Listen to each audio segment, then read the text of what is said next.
Alors un outil très simple pour trouver sa voie qui ressemble à ceci, c'est ce qu'on appelle l'ikigai. Alors si tu connais l'outil, je te rassure, c'est pas le même, c'est une version un peu plus poussée. Si tu ne connais pas l'ikigai, simplement un outil japonais.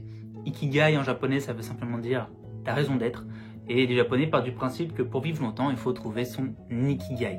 L'idée, ça va être de trouver celui-ci en s'aidant de tes 4 potentiels.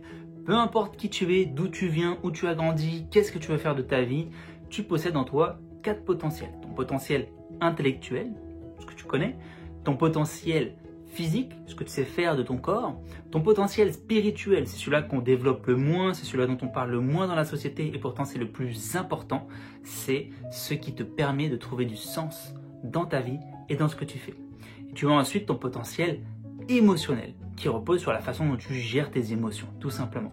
Donc pour trouver son ikigai, il va simplement falloir explorer ces 4 potentiels. L'intérêt de l'orientation intrapersonnelle, c'est de trouver une mission de vie et ensuite de trouver un métier qui va correspondre à ça. Parce que ta vie, c'est pas ta carrière. Ta vie, c'est une mission que tu dois trouver et que tu dois réaliser. Et c'est ce que je fais quand j'aide les personnes à trouver leur voie. Et c'est ce que je veux que tu fasses également à travers cette formation. Donc faisons un petit tour de cet ikigai pour comprendre ce qu'il en est. On va commencer par le potentiel le plus important, le potentiel spirituel. Ici, il est question de savoir qui est-ce que tu es. Ce qu'il faut savoir, c'est que l'orientation scolaire, elle intervient en pleine quête identitaire. C'est-à-dire que bien souvent, ça intervient quand tu te demandes, au final, qui est-ce que je suis ? Il y a toutes ces questions de sens, de questionnement sur soi qui sont là. Et au lieu de t'aider à te poser ces questions, on va te demander qu'est-ce que tu veux faire. Mais ce qui se passe, c'est qu'on ne t'aide pas du coup à te rencontrer toi-même. On te dirige simplement vers une fonction, vers un métier qui va te permettre d'être utile, comme si tu devais vivre par rapport à un modèle, par rapport aux besoins de la société. Non, ce qui est important, c'est que tu saches toi qui tu es, quels sont tes vrais besoins et que ton métier serve ta personnalité, tout simplement. Donc, ce potentiel spirituel te permet de savoir qui tu es. L'idée, c'est de faire un point sur tes besoins. Tu vois qu'il y a marqué mes archétypes et ma mission. Un archétype, c'est très simple à comprendre, c'est comme un profil de personnalité. Tous inconsciemment, on joue 12 rôles. On est animé de ce qu'on appelle 12 énergies archétypales. Je te mettrai un petit lien vers ces 12 personnalités qui peuvent t'animer juste en dessous de cette vidéo. Et sinon, tu pourras retrouver ces 12 archétypes dans ce livre qui sera plus simple à comprendre que l'autre. Et là, tu as les 12 archétypes pour vraiment bien te comprendre. Ce qu'il faut comprendre, c'est qu'avec cet outil, un archétype te permet de faire émerger une mission de vie. Tous inconsciemment, on poursuit une mission de vie. Tu as les personnes qui veulent simplement vivre en paix avec eux-mêmes. Tu as les personnes qui veulent marquer leur passage. Tu as les personnes qui veulent simplement connecter les gens entre eux et se sentir bien avec les gens qu'ils aiment. Et puis tu as les personnes un peu plus on pourrait dire idéalistes, qui eux ont besoin de savoir, de sentir qu'ils agissent pour la société, pour structurer le monde en quelque sorte. Tu peux te sentir animé de ces 4 missions, c'est juste qu'il y en a une qui va t'animer plus qu'une autre. Et après, il faut rentrer plus en profondeur pour vraiment clarifier cette mission. Parce que c'est quelque chose de personnel. Là, je te dis ça de façon générale. Donc, le potentiel spirituel te permet de te poser les bonnes questions. Qu'est-ce que tu veux dans la vie? Quelle est cette mission que tu penses devoir accomplir? Est-ce que tu penses que tu as une mission à accomplir ou pas même? Tous inconsciemment, on n'est pas venu pour rien. L'idée, c'est que tu comprennes que tu es vivant, tu as une place à trouver et surtout, tu n'es pas là pour rien. Il faut trouver pourquoi. Et le potentiel spirituel te permet de faire ça. Tu as ensuite le potentiel émotionnel. Là, il est question de savoir ce qui fait vibrer ton cœur. Qu'est-ce qui te passionne, tout simplement. Il y a des personnes, des fois, qui ont un peu du mal à identifier leur passion. Une passion, c'est simplement quelque chose dans laquelle tu pourrais passer du temps. Quelque chose, quand tu le fais, waouh, le temps passe tellement vite. C'est ça. T'en as qui sont passionnés par le dessin, t'en as qui sont passionnés par la nourriture, ils ont envie ils adorent faire à manger ou ce genre de choses. Il y a plein de passions.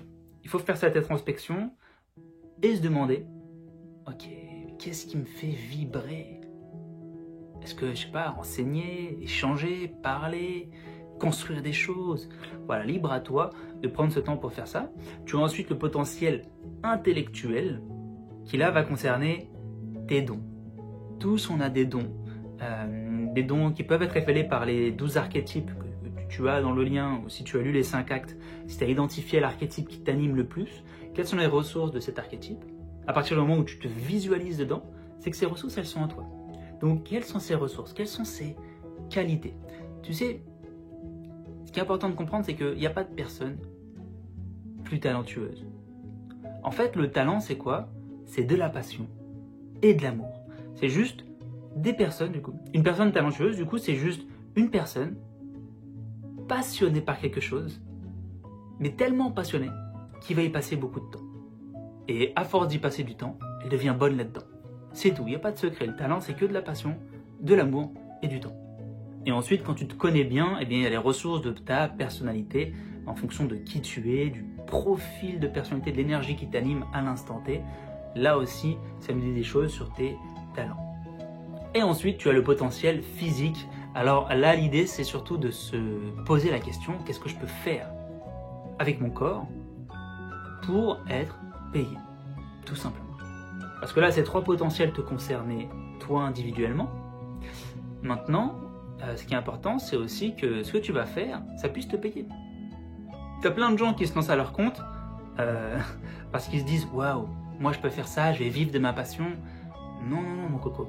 Tu sais que tu as très peu de personnes, très peu d'entrepreneurs, d'auto-entrepreneurs en tout cas, qui se lancent à leur compte, qui vivent de cette profession. Le salaire médian chez un auto-entrepreneur, c'est 400-600 balles. Et il faut être OK avec ça, il faut le savoir. Vous allez à Pôle emploi, oh c'est génial, tu veux monter ta boîte.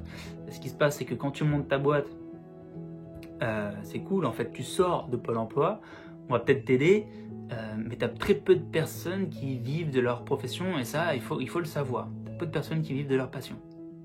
Tout simplement parce qu'ils s'y prennent peut-être de la mauvaise façon, ils savent peut-être pas expliquer ce qu'ils proposent, ils ont peut-être du mal à clarifier en fait ce qu'ils peuvent apporter aux autres pour répondre à leurs besoins. Ce qui est important pour trouver sa voie, c'est de savoir tes besoins. Pour vivre de ce que tu veux faire, il faut savoir quels sont les besoins des autres. C'est aussi simple que ça. Et ça, pareil, les archétypes que je t'encourage vraiment à prendre le temps de regarder ce que c'est. Quand tu identifies l'archétype des autres personnes, tu comprends quels sont leurs besoins et tu peux répondre à ce besoin et être payé pour ça, tout simplement. Donc je t'invite même en tant que salarié à te demander, ok, ce que je fais, ça répond à quel besoin? Et ça justifie ton travail, ça. Et ensuite, une fois que tu as fait tout ça, au cœur de cet ikigai, là, tu as les métiers qui t'attirent. Tu as les métiers qui vont faire sens avec ta personnalité. Et c'est aussi simple que ça, de trouver sa voie. Faire un gros travail d'introspection, te trouver toi-même, tu as plein de gens qui cherchent leur voie, ils ne savent pas qui ils sont. C'est pour ça que tu te retrouves à faire des reconversions, des réorientations tout le temps. Si tu ne sais pas qui tu es, comment tu veux trouver ce qui te plaît? Et si tu ne prends pas ce temps de savoir ce qui te plaît vraiment, alors sois certain que quelqu'un d'autre va choisir pour toi. Donc voilà pour cette vidéo. Prends le temps de faire cette introspection, c'est vraiment important. Et ensuite, on va passer à la 3e vidéo. Tu auras dans le lien un petit résumé de ce qu'est l'ikigai si tu veux t'aider de ce résumé, tout simplement.